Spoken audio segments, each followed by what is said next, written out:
राज ठाकरे आणि उद्धवजी ठाकरे यांनी एकत्रित यावं आणि महाराष्ट्रामधली जी विरोधी पक्षाची जी काही पोकळी आहे आता सध्याची ती पोकळी भरून काढावी आणि ठाकरे या नावासमोर स्वर्गीय बाळासाहेब ठाकरे यांचं जे कार्यकर्तृत्व इमेज आहे ती इमेज खरं तर या दोघांनी आत्ता विरोधामध्ये काम करून खरं तर महाराष्ट्रामध्ये ही पोकळी भरून काढली पाहिजे.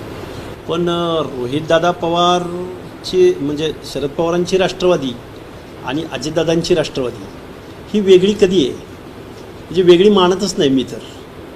हे असतानाच एक आहेत.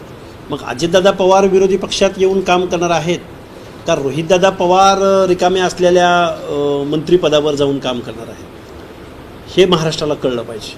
आणि मी एक कार्यकर्ता म्हणून रोहितदादांना सांगेन रोहितदादा कधीतरी विरोधी पक्षामध्ये सुद्धा थोडे दिवस काम केलं पाहिजे ना.